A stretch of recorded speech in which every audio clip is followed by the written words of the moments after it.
میں ایک مولوی تھا، مسجد کی امامت کرواتا تھا اور مدرسے میں حفظ اور تجویز بھی بچوں کو کرواتا تھا۔ مسجد کے برابر میں ہی مجھے مدرسے کے مالکان نے 2 کمرے کا مکان دے رکھا تھا۔ میرے مالی حالات زیادہ اچھے نہ تھے، یہاں تک کہ میں زکوٰۃ اور خیرات بھی لوگوں سے لے لیتا تھا، کیونکہ مسجد کے ہدیے سے میرا اور میرے گھر کا گزر بسر بے حد مشکل تھا۔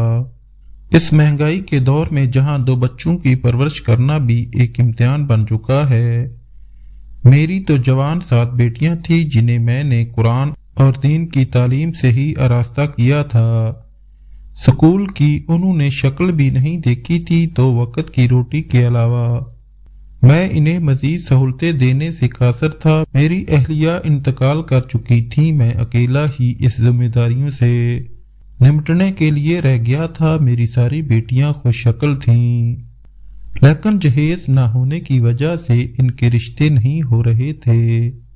میں اپنی بچیوں کی شادی کی وجہ سے بے حد پریشان تھا کہ ایک دن میرے ساتھ کچھ عجیب و غریب سا واقعہ ہوا۔ میں شام کے وقت لوگوں کے گھروں میں بھی کلام پاک پڑھانے جاتا تھا، اس سے مجھے ہدیہ اچھا مل جاتا تھا۔ میں ایک گھر پڑھانے جا رہا تھا جب میں نے راستے میں فٹ پاتھ پر ایک فقیر کو بیٹھے ہوئے دیکھا، جس کے پاس بہت لوگ بیٹھے ہوئے تھے، اسے اپنے مسائل بتا رہے تھے۔ ان میں سے ایک شخص کہنے لگا کہ میری 4 بیٹیاں ہی ہیں، بیٹا نہیں ہے، اور مجھے بیٹے چاہیے۔ وہ فقیر میری ہی عمر کا ہوگا۔ اس شخص کو کہنے لگا اپنی ایک بچی تو مجھے دے دے، دیکھ پھر کیسے تیرے گھر نرینہ بچوں کی لائن لگ جائے گی۔ مجھے اس فقیر کی بات سن کر بہت حیرت ہوئی تھی کہ یہ فقیر کیا مانگ رہا تھا۔ لوگ فقیروں کو پیسے دے سکتے تھے یا پھر کھانا، اپنی اولاد کون دے سکتا ہے؟ لیکن مجھے اس فقیر کے پاس بیٹھے شخص کے جواب پر اس سے بھی زیادہ حیرت ہوئی تھی۔ وہ نرینہ اولاد کی خاطر اپنی ایک بچی اسے دینے کو تیار تھا۔ مجھے بڑی حیرت ہوئی تھی کہ کیسے کوئی شخص اپنے لخت جگر کو صرف بیٹے کی خواہش پر دے سکتا ہے، وہ بھی کسی فقیر کو۔ کہنے لگا مجھے آپ کی کرامت پر بھروسہ ہے۔ پھر مجھے یاد آنے لگا کہ لوگ ایسی باتوں پر بہت یقین رکھتے ہیں، ایسی بہت سی منتیں مان لیتے ہیں کہ ہماری بے اولادی کی بیماری ختم ہو جائے تو ہم ایک بچہ فلاں دربار کی نظر کر دیں گے، لیکن میرا ان باتوں پر قطعی یقین نہیں تھا۔ اس لیے وہ لوگ جو فقیر کے پاس بیٹھے تھے مجھے احمق سے لگے تھے، لیکن جو بات وہاں موجود ایک دوسرے شخص نے کہی وہ مجھے ایک بہت بڑی الجھن میں ڈال گئی تھی۔ اس کی بات پر میں سوچنے پر مجبور ہو گیا تھا۔ میں اس فقیر کے پاس چلا گیا۔ میں نے کہا کیا سچ میں ایسا ممکن ہے؟ وہ فقیر کہنے لگا قربانی کبھی رائے گاہ نہیں جاتی، لیکن جو قربانی اسے چاہیے تھی وہ دینے کا میں متحمل نہیں تھا۔ بہرحال میں اپنے الجھے ہوئے ذہن کے ساتھ وہاں سے چلا گیا جہاں میں کلام پاک پڑھانے گیا۔ پہلی بار ایسا ہوا کہ کلام پاک پڑھاتے ہوئے بھی میرے دماغ میں اس شخص کی بات ہی گونجتی رہی۔ میں گھر آیا تو میری بیٹی نے مجھے کھانا گرم کر کے دیا۔ میں نے آج کھانا بھی غیب دماغی سے کھایا تھا۔ میں بہت الجھا ہوا تھا کہ کیا کوئی فقیر اتنا بھی پہنچا ہوا ہو سکتا ہے؟ میں شاید اس بات کو فراموش بھی کر جاتا، لیکن اگلے ہی روز وہ فقیر میرے دروازے پر پہنچ گیا۔ کہنے لگا تیری 7 بیٹیاں ہیں، لیکن سب کی سب غیر شادی شدہ ہیں، کوئی تیری دہلیز پر رشتہ لے کر نہیں آتا، اگر آتا بھی ہے تو بات آگے نہیں بڑھاتا۔ مجھے اس فقیر کے منہ سے یہ سب سن کر حیرت کا بہت زور کا جھٹکا لگا تھا کہ اسے یہ سب باتیں کیسے معلوم ہو سکتی تھیں۔ وہ کہنے لگا اپنی ایک بیٹی کی شادی مجھ سے کر دے، تیری ساری بیٹیاں اچھے خاندانوں میں بیاہی جائیں گی۔ میں نے اس کی بات پر خاص توجہ نہیں دی۔ میں بھلا کیسے اپنی کوئی بھی بیٹی اس فقیر کے ساتھ بیاہ سکتا تھا؟ انہی دنوں ایک اور جگہ سے لڑکے والے میرے گھر میری بیٹیوں کو دیکھنے کے لیے آئے۔ میری ساری بیٹیاں ہی صوم و صلات کی پابند تھی، سلجھی ہوئی صابر قسم کی تھی۔ میں نے تو یہ تک سوچ لیا تھا کہ بڑی بیٹی کی پہلے شادی کرنے کی شرط بھی نہ رکھوں گا۔ جس بیٹی کو انہوں نے پسند کیا میں اسی کو بیاہ دوں گا۔ انہیں میری بیٹیاں پسند تو تھیں، لیکن بات پھر وہی تھی کہ بنا جہیز کے شادی کرنے کو تیار نہ تھے۔ میری بڑی بیٹی کی عمر اب 30 سال کے لگ بھگ ہونے والی تھی۔ سب بیٹیوں میں سال ہی کا فرق تھا۔ چھوٹی بیٹی ہی بس 18 برس کی تھی۔ اب تو میں نے شادی شدہ افراد اور ایسے لوگوں کے بھی رشتے دیکھنے شروع کر دیے جن کی پہلی بیویاں مر چکی تھیں اور وہ دوسری بیوی کے اس لیے خواہش مند تھے ان کی اولاد کو پال سکے، لیکن نہ جانے کیسی آزمائش تھی کہ میری بیٹیوں کی کہیں شادی نہیں ہو رہی تھی۔ وہ فقیر روز ہی میرے دروازے پر آتا، یہی ایک صدا لگاتا اور چلا جاتا۔ پھر مجھے اس شخص کی بات بھی یاد آنے لگتی جو اس وقت اس نے فقیر کی کوئی کرامت بتاتے ہوئے کہی تھی۔ نہ جانے کیوں میں اب سوچ میں پڑ گیا تھا۔ میں اس وقت ایک مجبور باپ تھا جس کی بے بسی کی آخری حد یہ تھی کہ وہ 6 بیٹیوں کی خوشیوں کی خاطر ایک بیٹی کی بلی چڑھانے کے لیے بے حد مجبور تھا، کیونکہ اب تو لوگ مجھے باتیں کرنے لگے تھے کہ مولانا صاحب دوسروں کی بچیوں کے لیے جلد شادی کے وظائف بتاتے ہیں اور اپنی ساتوں کی ساتوں بیٹیاں کنواری ہیں۔ اس وقت میں ایک مجبور باپ تھا، اس لیے جو بھی سوچنا تھا مجھے ہی سوچنا تھا۔ میں پچھلے 4 سالوں سے ٹھیک سے سو نہیں پایا تھا۔ جیسے جیسے سال گزرتے جا رہے تھے میرا بڑھاپا اور بیماریاں میرا دل دہلانے لگی تھیں کہ اگر میری آنکھیں بند ہوں گی تو میری بچیوں کا کیا ہوگا۔ اس لیے جس قدر میں ان کی شادیوں کے لیے فکر مند تھا، ہر آنے والے رشتے پر میری امید سی بن جاتی تھی، اتنا ہی ان کے انکار پر میں دل گرفتار سا ہو جاتا تھا۔ بیٹیاں بہت پیاری ہوتی ہیں، ڈر بس ان کے نصیبوں سے لگتا ہے۔ میں اپنی غربت کی وجہ سے یہ سوچنے پر مجبور تھا کہ کس بیٹی کو قربانی کے طور پر آزمائشوں کی بھٹی میں ڈال کر باقی 6 بیٹیوں کی خوشیاں خرید لوں، کیونکہ میں نے اس شخص کو فقیر سے یہی کہتے سنا تھا کہ فلاں شخص جو آپ کے پاس آیا تھا اور اپنی ایک بیٹی کا نکاح آپ سے کیا تھا، اس کی کرامت سے اس کی باقی ساری بیٹیاں سکھی زندگی گزار رہی ہیں، اپنے گھر میں عیش کر رہی ہیں۔ ایسی ہی باتیں وہاں بیٹھے سب مرد کر رہے تھے۔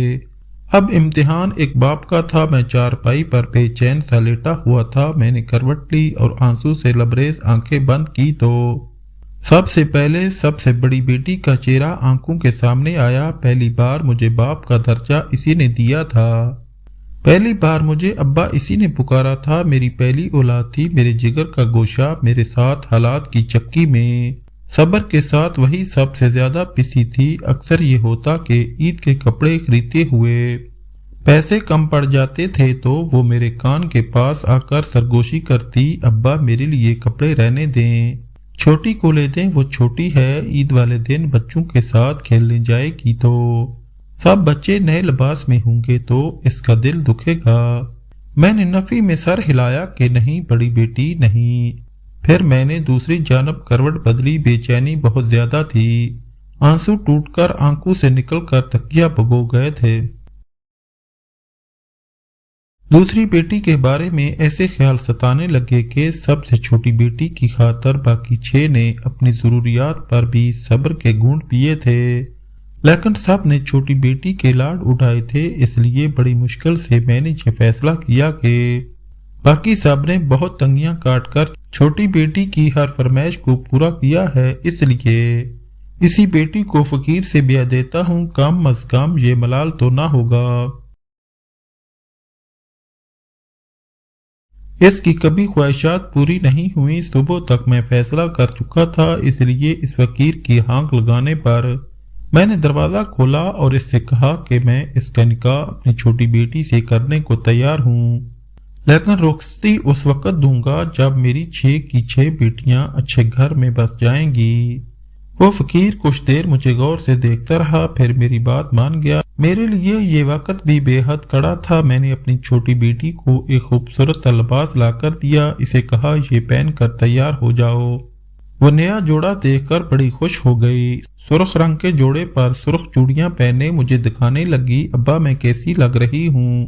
اس کا کھلتا گلاب چہرہ دیکھ کر مجھے اس فقیر کی سانولی سلونی رنگت اور ادھیڑ عمر کا خیال آیا تو میرا دل خون کے آنسو رویا تھا۔ ایک پل کو دل کی یہ حالت تھی کہ بے بسی سے پھٹ جائے گا۔ میں نے اپنے آنسو کو اپنے اندر دل پر گرایا تھا، بے اختیار چھوٹی کو اپنے سینے سے بھینچا تھا، اس کی پیشانی پر بوسہ دیا۔ ढेर सारी दुआएं दिल से निकली और ये दुआ भी निकली कि खुदा किसी बाप पर मेरे जैसा वक्त न लाए। मैं जानबूझकर अपनी बच्ची को तंगी और आजमाइशों की भीड़ चढ़ा रहा था। थोड़ी देर में वो फकीर नुकाहुआ और चंद गवाहों के साथ मेरे घर पर आ गया। पहली बार मेरी दहलीज पर बारात आई भी थी तो किसकी? एक फकीर की। मेरी रंगत इस वक्त फीकी सी पड़ चुकी थी। पहली बार इस बात का एहसास बड़ी शिद्दत से हुआ था कि बेटी वाकया कुछ नहीं कहती, बस डर इसके नसीबों से लगता है। मेरी बच्चियां हंस कर फाके कर जाती थी। मैंने आज तक इन्हें शिकायत करते नहीं देखा था। जब नुकाह ने सारी कागजी कार्रवाई कर ली तो मैं मरे मरे कदम उठाए अंदर कमरे में गया था। मैंने सब बच्चियों को दूसरे कमरे में भेज दिया और सबसे छोटी बेटी के पास सर झुकाए बैठ गया। इसके सामने हाथ जोड़े और फूट फूट कर रोते हुए माफिया मांगने लगा। मैंने कहा, मुझे माफ कर दे चंदा, तेरा बाप बहुत मजबूर था इसलिए तेरा निकाह मैं एक फकीर से करने लगा हूँ। इसे मेरी मजबूरी समझकर अपने बाप को माफ कर देना। मेरी बात सुनकर मेरी बेटी का मुस्कुराता चेहरा फक सा पड़ा था। इस फकीर की बिगड़ी हालत तो मेरी बच्ची भी देख चुकी थी। मुझे लगा वो रोएगी, मेरी मिन्नत करेगी, कहेगी अब्बा मेरा कसूर क्या है, मुझे क्यों जानबूझकर एक अजाब में मुब्तला करने जा रहे हो? बाप तो ऐसा कभी नहीं करते, फिर तुम क्यों मुझे इस आजमाइश में डाल रहे हो? लेकिन वो चुप थी, ऐसे जैसे कोई पत्थर का मुजस्मा। फिर इसने अपने हाथों से मेरे लरजते हुए जोड़े हाथ थामे थे। अपनी आंखों से झिलमिलाने वाले आंसू इसने बाहर नहीं आने दिए। एक कड़वे घूंट की तरह अंदर ही पी गई। फिर मेरे बहते आंसू को अपने हाथ से साफ किया। कहने लगी, बस अब्बा, इतनी सी बात थी। मुझे तो खुशी हुई कि मेरे अब्बा ने मुझे इस काबिल समझा। मुझे कोई एतराज नहीं है अब्बा, आप जहाँ कहेंगे मैं वहीं निकाह कर लूंगी और कभी आपसे शिकवा नहीं करूंगी। इसकी आवाज में वाज़े नमी थी लेकिन कमाल ज़बत था मेरी बच्ची का कि इसने आंसू आंखों से बहने नहीं दिए। मेरा कांपता हाथ पकड़कर चूमा था। कहने लगी, जाए निकाहुआ को मेरी रजामंदी दे दें। मैं अगर कुछ देर वहां बैठता तो निकाह करने से फिर जाता, इसलिए उठकर बाहर आ गया। मेरी बेटी का निकाह इस फकीर से हो गया। फिर वो घर से बाहर चला गया। मेरी छोटी बेटी चुप चुप सी रहने लगी थी, वरना वो तो मेरे घर की असल रौनक थी। लेकिन मैं इससे नजरें चुराने लगा था जैसे मैं इसका मुजरम हूँ। मेरी बड़ी बेटी का रिश्ता चंद दिन बाद ही आ गया और बिना जहेज के तय भी हो गया। इसका निकाह होते ही रुखसती भी हो गई। मुझे यकीन नहीं आ रहा था कि ऐसा भी हो सकता था। मैंने तो यही सोचा था कि अगर इस फकीर की बात झूठ निकली तो अपनी बेटी की रुखसती नहीं करूंगा और तलाक दिलवा दूंगा। लेकिन मेरी बड़ी बेटी बड़े अच्छे घराने में जा चुकी थी। इस तरह हर माह मेरी एक बेटी का रिश्ता आता और वो बिना जहेज के। मेरी बच्ची को ब्याह के जाते 6 माह में मैंने अपनी 6 बेटियां ब्याह दी थीं। अब बस छोटी बेटी की रुखसती ही रह गई थी। वो फकीर अब आया तो मुझसे पूछने लगा कि अब तो तुम्हें मेरी करामत पर यकीन आ गया मौलाना। मैंने इस बात में सर हिला दिया। कहने लगा, मेरी अमानत भी मुझे दे दो। मैंने कहा, मेरा घर खाली हो गया है, चंद दिन मेरी बच्ची को मेरे पास रहने दो। वो मेरी ये बात भी मान गया। अंदर से मेरा दिल जख्मी सा हो चुका था।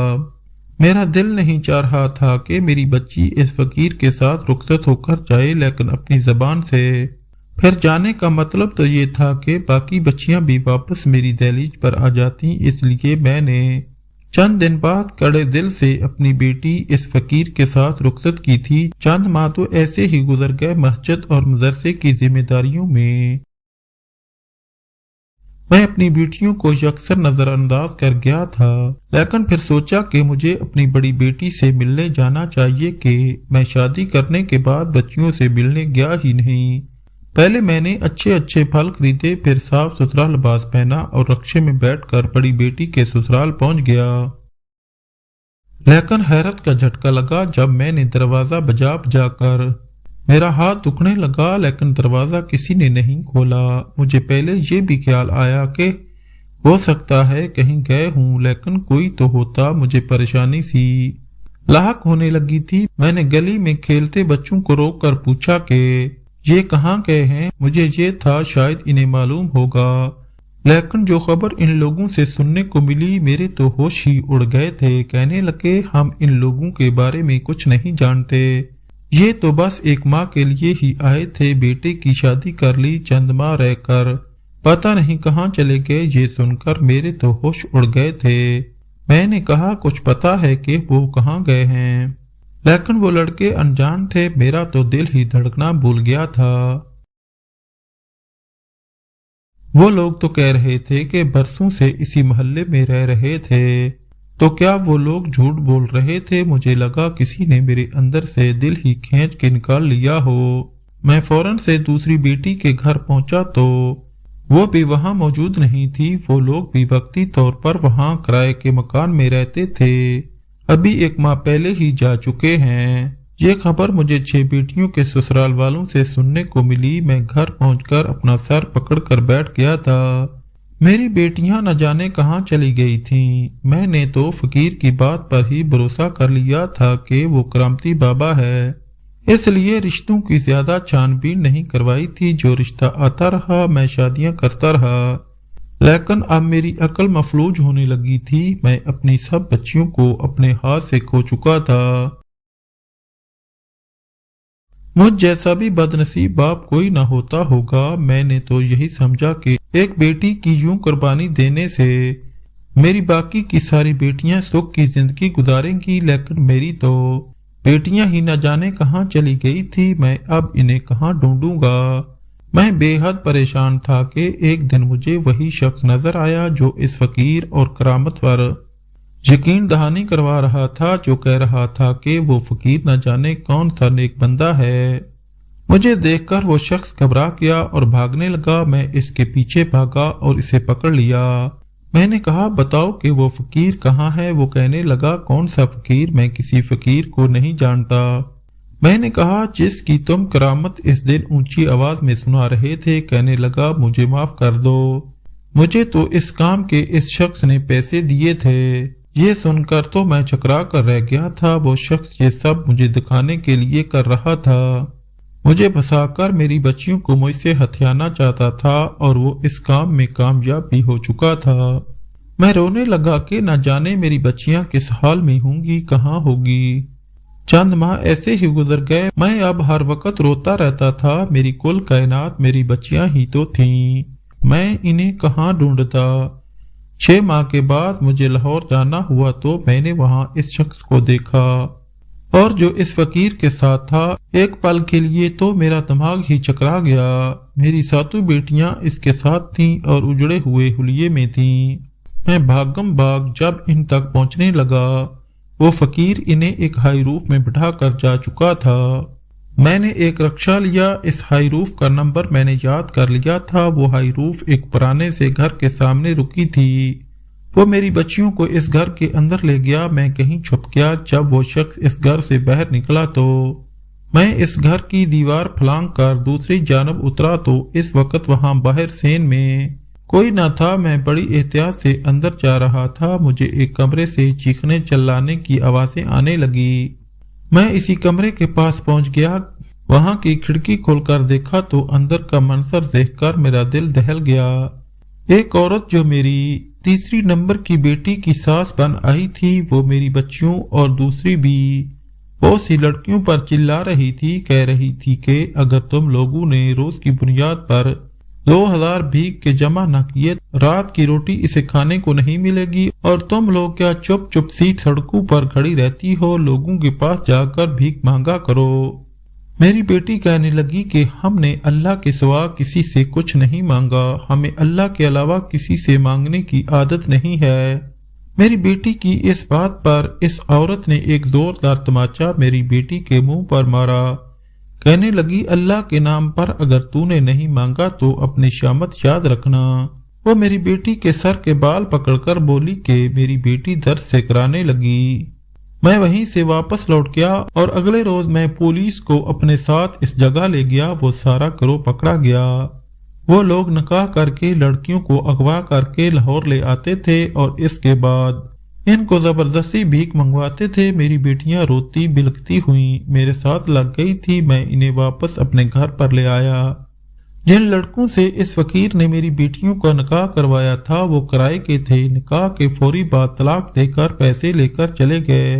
ये सारी चाल इस फकीर की चली हुई थी। वो मजबूर और बेबस लोगों को ऐसे ही अपनी करामत का कहकर लोगों की मजबूरी से फायदा उठाता है और मुझ जैसे मुश्किलात में घिरे लोग ऐसे लोगों की बातों में आकर अपना ही नुकसान करते हैं। मुझे भी शायद अल्लाह पर कामिल भरोसा नहीं था, इसलिए मैंने अपनी मजबूरी के वक्त ये राह इख्तियार कर ली और समझा कि इस फकीर की करामत से होगा।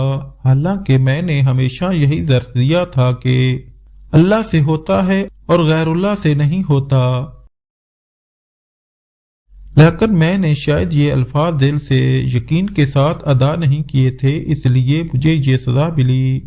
मेरे साथ हुई ज्यादती के पेश नजर मुफ्ती साहब ने मदरसे के हाफिज लड़कों की शादी मेरी बच्चियों से करवा दी। मेरी बच्चियां अमीर घरों में तो नहीं गईं, लेकिन नेक लोगों का नसीब बन गई। मुफ्ती साहब कहने लगे कि मैं तो आपसे आपकी बच्चियों की रिश्तों की बात करना ही चाहता था, लेकिन इससे पहले मैं इस फकीर की बातों में आ गया। वो कहने लगे, मुश्किल के बाद अल्लाह ने आसानी जरूर रखी है जो इंसान को मिलकर रहती है, लेकिन इंसान अपनी जल्दबाजी से नुकसान उठा लेता है, जैसा कि मैंने किया।